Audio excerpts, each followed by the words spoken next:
শাশ্বতী রায়ের লেখা গল্প বাসা বদল। প্রতি বছর শীত আসার আগে থেকেই সর্দি কাশিতে ভোগে সোমা। এবছর এখনো ঠান্ডা তেমন পড়েনি, কিন্তু কদিনে ঠান্ডা বৃষ্টিতে শরীরটা বেশ খারাপ হয়েছে তার। কাল সারা রাত বন্ধ নাকের জন্য ভালো করে ঘুমাতেও পারেনি। নাকের ড্রপটা ফুরিয়ে গেছে, খেয়াল ছিল না। কাল তো সর্ষের তেলেও কাজ হলো না। ভালোই ঠান্ডা লেগেছে। ঘুম ভালো না হয় মেজাজটাও খিঁচড়ে আছে। অন্যদিন ঘুম থেকে উঠে দেওয়ালে টানানো লোকনাথ বাবার ক্যালেন্ডারের দিকে তাকিয়ে মনের ইচ্ছে অনিচ্ছেগুলো জানায় সে। আজ শুধু প্রণাম ঠুকেই বাথরুমে ঢুকলো। ফ্রেশ হয়ে বেরোতে না বেরোতেই দরজায় সুমধুর ঘণ্টি। ঘড়ির দিকে দেখলো সোমা, 6:45। তার মানে দুধওয়ালা। পঞ্চমী আসতে আসতে 8টা বেজে যায়। দুধের প্যাকেটটা নিয়ে রান্নাঘরে ঢুকতেই আর এক প্রস্ত মেজাজ গরম হলো। সম্ভবত রাতে কফি খেয়েছে বাবুই। কফির প্যাকেটের মুখ খোলাই পড়ে। এদিক ওদিক ছড়িয়ে ছিটিয়ে রয়েছে বাসন। কফি করেছে না বিরিয়ানি বোঝা দেয়। তাও যে দয়া করে দুধের বাটিটা ফ্রিজে তুলেছে এই অনেক। বিরক্ত মুখে চায়ের জল বসিয়ে খানিকটা আদা ছেঁচে দিল তার ভিতর। চায়ের কাপ হাতে বসার ঘরে এলো সোমা। প্রলয় উঠে পড়েছে ঘুম থেকে। খবরের কাগজে মুখ ডুবিয়ে রেখেছে। চায়ের কাপ বেড সাইড টেবিলে নামিয়ে বাইরে এলো সে। রোজ ক্রিকেটের খবর খুঁটিয়ে পড়া চাই প্রলয়ের। ছেলেরও বাপের মতোই ক্রিকেটের নেশা, তবে ওই পর্যন্তই। আজ অবধি বাপ ছেলেকে ক্রিকেটের ব্যাট হাতে দেখেনি। যদিও খেলবেই বা কোথায়, জীবনটাই তো কেটে গেল বাড়ি বদলাতে বদলাতে। কোনো বাড়ির কাছে এক ফালি পার্ক পাওয়া যায় তো কোনো বাড়ির আশপাশে এক টুকরো খালি জমিও নেই। কত আশা ছিল নিজের বাড়ি হবে, অন্তত 3টে ঘর থাকবে, সাথে বাথরুম, আর রান্নাঘরটা বেশ বড় করে বানাবে। ওই যে আজকাল হয়েছে না মডুলার কিচেন, সেরকমই। আজ অবধি একটা ভাড়া বাড়িতেও ভালো রান্নাঘর পায়নি সে। রান্নাঘরে জায়গা খরচ করতে সবারই কিপটেমি। দিনের সিংহভাগ সময় বাড়ির বউরা যেখানে কাটায় সেখানে জায়গাটা আরামদায়ক হওয়া বড্ড প্রয়োজনীয়। গ্রীষ্মে ওই খুপড়ি রান্নাঘরে ঢুকতে গেলেই কান্না পায়। গনগনে আঁচে গোটা রান্নাঘর যেন চুল্লি। প্রতি বছর ঘামাচিতে গলা পিঠ ভরে যায়। ভাবনাটা মনে আসতেই দীর্ঘশ্বাস পড়ল সোমার। বাড়ি আর হলো কই, সবই স্বপ্ন থেকে গেল। প্রতি বছর স্কুল, আঁকার স্কুল মিলিয়ে কত প্রাইজ পেত বাবুই, সব সুটকেসে ডাই করে রাখা। আগে বাবুই খুব বায়না করতো ওগুলো সাজিয়ে রাখার জন্য। সোমা বোঝাতো বাড়ি হলে শোকেস কিনে সাজাবে। আর সাজানো ফার্নিচার কিনলেই তো হলো না। বারবার বাড়ি বদলানোর সময় কত জিনিস যে নষ্ট হয়, সব ইচ্ছেগুলো তাই মনেই রেখে দিয়েছে সোমা। বাবুইও এখন আর কিছু বলে না। কলেজে পা রাখার পর হঠাৎই যেন বড় হয়ে গেছে ছেলেটা। হয়তো নিজের মতো করে বুঝে নিয়েছে কিছু, হয়তো বুঝেছে এভাবে যাযাবরের মতো জীবন কাটবে তাদের, যতদিন না সে নিজে কিছু করবে। 48 পেরিয়ে গেছে প্রলয়ের। তার কাছে আর নতুন করে কিছু আশা করে না সোমা। এই লোকের দৌড় তার বোঝা হয়ে গেছে। অফিসে যে পোস্টে ঢুকেছিল আজও সেখানেই মুখ থুবড়ে পড়ে আছে। উচ্চাকাঙ্ক্ষার লেশমাত্র নেই। একটা সময় অবধি অনেক চেষ্টা করেছে সে, ভালোবেসে ঝগড়া করে খোঁটা দিয়ে, কিন্তু প্রলয়বাবু তাতে হেলদোল নেই। 9টা বাজলেই এক পেট ভাত খেয়ে ভুঁড়ি দুলিয়ে অফিসে চললেন। জামা কাপড়ের বহর দেখলে অবাক লাগে সোমার। এ ব্যাপারেও বলে কোনো বদল আনতে পারেনি সে। একবার অফিসের পিকনিক থেকে ফিরে খুব ঝগড়া করেছিল প্রলয়ের সাথে। অফিসের পিয়ন অবধি তোমার থেকে বেশি ফিটফাট থাকে, হেসেছিল প্রলয়। কিন্তু সেলাম তো আমাকেই ঠোকে। পাশাপাশি দুজনকে দাঁড় করালে কেউ বলবে না তুমি অফিসার আর ও পিয়ন। তুমি তো জানোই আমার ওসব ফুটানি নেই। তবু তর্ক জোড়া চেষ্টা করেছে সোমা। দেখো, আজকের দুনিয়ায় দেখনদারির প্রয়োজন আছে, না হলে কেউ পোছে না। তুমি তাহলে আমায় চিনতে ভুল করেছো সোমা। লোকে কি বলল তাই নিয়ে নাচা আমার স্বভাব নয়। আমি আমার নিজের সিদ্ধান্তে চলি। উত্তর দিতে পারেনি সোমা, কারণ কথাটা অক্ষরে অক্ষরে সত্যি। পরিবার, সমাজ সবার কথা শুনলে তাদের বিয়েটাই হতো না। প্রলয় তার জীবনের প্রথম পুরুষ নয়। তার সাথে আলাপ হবার আগে সম্বন্ধ করে বিয়ে হয়েছিল শান্তনুর সাথে। পুরো একটা বছরও ঘর করতে পারেনি সে। অসম্ভব সন্দেহ বাতিগ্রস্ত ছিল শান্তনু। সোমা তখন পার্ক সার্কাসের একটা নার্সিংহোমে রিসেপশনিস্ট। বাড়িতে ফিরতে সামান্য দেরি হলে তুলকালাম করতো শান্তনু। শুধু কি তাই, পোশাক, মেকআপ সব কিছু নিয়েই রোজ অশান্তি হতো বাড়িতে। অনিচ্ছা সত্ত্বেও শাড়ি পরে একমাথা সিঁদুর শাঁখা পলা সঙ্গী করে কাজে যেত সোমা। বারুইপুরে শ্বশুরবাড়ি ছিল। কি যে কষ্ট হতো ভিড় ট্রেনে শাড়ি ম্যানেজ করে যাওয়া আসা করতে। বলে বলেও শান্তনুর মানসিকতার কোনো পরিবর্তন হয়নি। প্রথমে ঝগড়াঝাঁটি, তারপর একসময় গায়ে হাত তুলতে শুরু করলো। শ্বশুর শাশুড়ি সব দেখেও না দেখার ভান করে থাকতেন। অগত্যা ঘর ছাড়তে বাধ্য হয়েছিল সে। ভাগ্যিস নার্সিংহোমের কাজটা ছাড়েনি।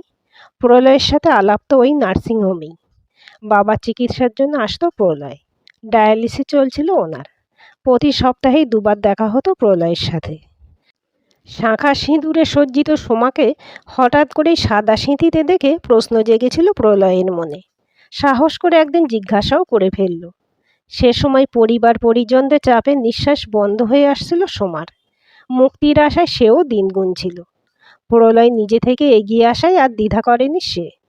বলাই বাহুল্য, তার বাড়ি থেকে কোনো বাধা আসেনি, বরং মা যেন হাঁপ ছেড়ে বেঁচেছিল। সেজন্য মাকে দোষ দেয় না সোমা। এমনিতেই বৌদির ভয়ে কোণঠাসা হয়ে থাকে মা। মেয়ে ফিরে আসাতে আরও যেন কুঁকড়ে গেছিল মানুষটা। কি যে গেছে সেই সময়টা, ভাবনাটা মনে আসতে বুকটা মুচড়ে উঠল। তার বাড়ি থেকে বাধা না আসলেও প্রলয়ের বাড়ি থেকে বাধা এসেছিল।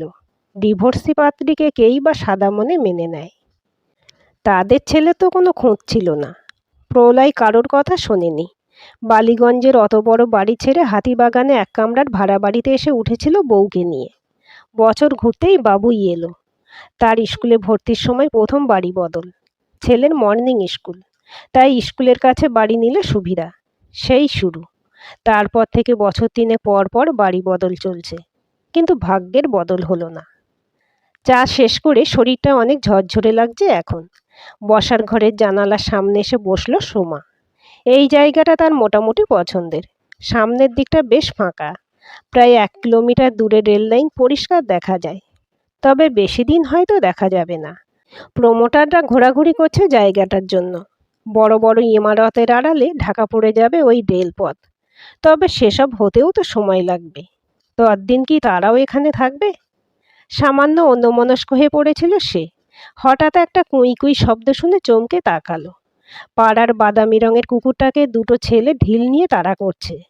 কুকুরটা প্রাণ বাঁচাতে তাদের জানালার কাছে সরে এসেছে। অনেকদিন পর কুকুরটাকে কাছ থেকে দেখলো। ও মা, ওর তো বাচ্চা হবে মনে হচ্ছে। ইস, তার মধ্যে এরা ঢিল ছুঁড়ছে। ছেলে দুটোকে কষে ধমকালো সোমা। ওরা চলে যেতে বাইরে এলো সে। কুকুরটা ওভাবেই দাঁড়িয়ে। তাকে দেখেও সরে গেল না। পেটটা বেশ ঝুলে পড়েছে। নিজের ওই দিনগুলোর কথা মনে পড়ছিল সোমার। ছোট্ট সংসার তখন। নিজেকেই সব করে খেতে হতো। প্রলয় যতটা পারত সাহায্য করত। অফিস থেকে ফিরে ঘর মোছা, রাতের বাসন মাজা সব করত। ছুটি থাকলে সেদিনগুলো তাকে যে কিভাবে তোলা তোলা করে রাখত।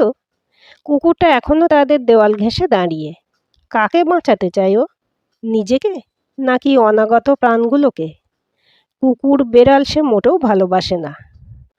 তবু এই মুহূর্তে বড্ড মায়া হচ্ছিল। হাত নেড়ে ডাকলো কুকুরটাকে। ইশারায় তাদের সিঁড়ির দিকটা দেখালো। তবু ভীত হয়ে দাঁড়িয়ে সে। বিশ্বাস করতে পারছে না মানুষকে। কাছে গিয়ে ডাকলো সোমা। কি রে, ভয় পাচ্ছিস আমাকেও? সামান্য সরে গেল কুকুরটা।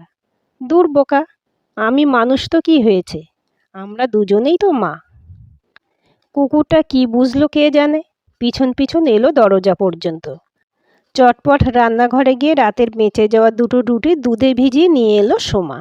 বাবুই কখন যেন উঠে পড়েছে। মায়ের পিছন থেকে সেও দেখছে। ফিক করে হেসে ফেলল। কি হেংলু দেখো মা, দিতে দেরি, মুহূর্তে বাটি খালি। নিঃশ্বাস পড়ল সোমার। হেংলু না রে, এই সময় বড্ড খিদে হয়। খাওয়া শেষ করে মুখ তুলল সে। কেমন একটা ভরসা চোখে দেখছে সোমাকে। মুখটার দিকে দেখতে দেখতে একটা নামও মনে এসে গেল সোমার। আল্লাদি। দিন 15 বেশ কেটে গেল আল্লাদিকে নিয়ে। দিনে 4 বার তাকে খেতে দেয়। সিঁড়ির নিচে চট বিছিয়ে বিছানা করে রেখেছে সোমা।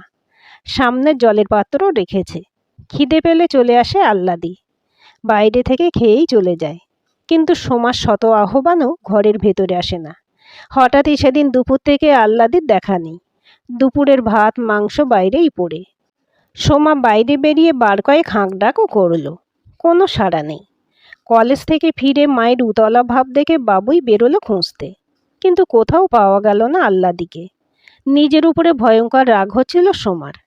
কেন যে জোর করে ওকে আটকে রাখলো না? ওই শরীর নিয়ে কোথায় গেল? কোনো বিপদ হলো না তো? অফিস থেকে এসে হজমের ওষুধ আনতে বেরিয়েছিল প্রলয়।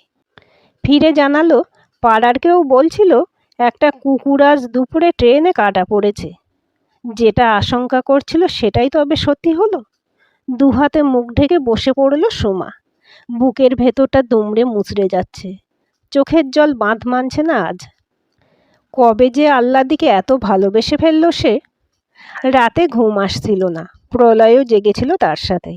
মাথায় হাত বুলিয়ে দিচ্ছিল। বউয়ের আচরণে সামান্য অবাক সেও। গতকাল একটা ভালো খবর এনেছিল, সেটাও কাউকে জানানো হয়নি। জানাবে কি? বাড়িতে ফেরার পর থেকে সোমার যা উতলা অবস্থা দেখছে, কে বলবে এই মেয়ে একসময় রাস্তার কুকুর দেখলে গাড়ি ঘোড়া না মেনে ভয়ে ছোটাছুটি শুরু করে দিত। কারোর বাড়িতে কুকুর আছে জানলে সেখানে পা পর্যন্ত দিত না। সোমাকে বুকের কাছে টেনে নিল প্রলয়। বড্ড কষ্ট পেয়েছে আজ তার বউটা। ভোরের দিকে কখন যেন দুজনেই ঘুমিয়ে পড়ল। ঘুম ভাঙল বাবুইয়ের ডাকে। মা, ওঠো, ও মা, শিগগির এসে দেখো কি কাণ্ড। ধর্মর করে উঠে বসল প্রলয়।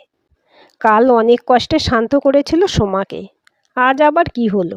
সোমাও উঠে পড়েছে বাবুইয়ের ডাক শুনে। দরজার বাইরে আসতেই দেখল উত্তেজিত মুখে বাবুই দাঁড়িয়ে। মাকে দেখতেই হাত ধরে টেনে নিয়ে চলল বাবুই। আরে কি হলো, বলবি তো? কোথায় নিয়ে যাচ্ছিস মাকে? দেখবে চলো কি হয়েছে। সদর দরজা দিয়ে বেরোতেই দোতলায় ওঠা সিঁড়ি, তার নিচে আঙুল দিয়ে ইশারা করল বাবুই। ওই দেখো তোমার আহ্লাদির কাণ্ড। সোমা উঁকি দিতেই দেখে ক্লান্ত আহ্লাদি শুয়ে তারই পেতে দেওয়া বিছানায়, আর তার বুকের কাছে ছোট্ট ছোট্ট চারটে বাচ্চা। আনন্দে কেঁদে ফেলল সোমা। আহ্লাদি, কোথায় ছিলি মা কাল সারাদিন? আহ্লাদির গায়ে মাথায় হাত বোলাতে লাগলো সোমা। আজ প্রথমবার সরে গেল না আহ্লাদি। চোখ বুজে আর এক মায়ের আদর খেতে লাগলো। প্রলয় আজ অফিসে যায়নি। বাবুইও বাবাকে দেখে উৎসাহে কলেজে ছুটি নিয়েছে। আজকের গোটা সকাল প্রায় কেটে গেল নতুন মা তার ছেলেপুলেদের যত্ন করতে করতে। কাল থেকে বেশ শীতও পড়েছে। আহ্লাদি ছেলে মেয়েদের জন্য প্যাকিং বাক্সে সুন্দর করে বিছানা করা হয়েছে। গায়ে দেবার জন্য বাচ্চাদের নরম কম্বল আনা হয়েছে।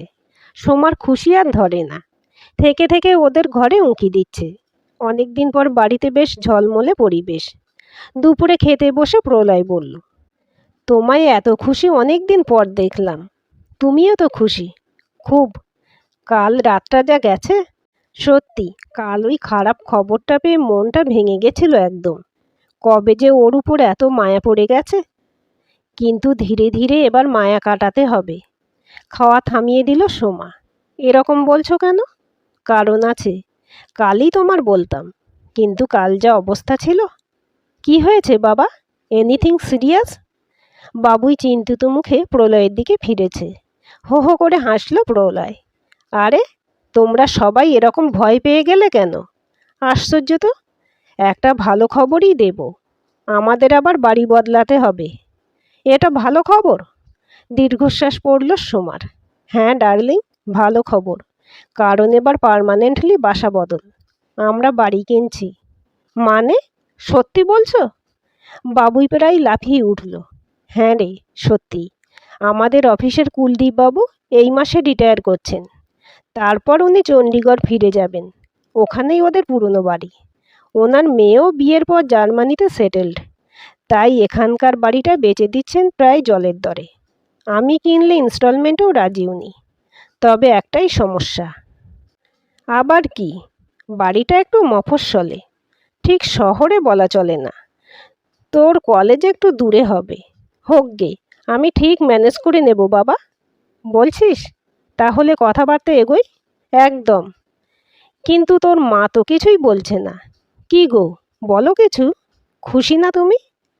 লজ্জা লজ্জা মুখে হাসল সোমা। এখনও বিশ্বাস করতে পারছি না আমাদের নিজস্ব বাড়ি হবে, একদম আমাদের।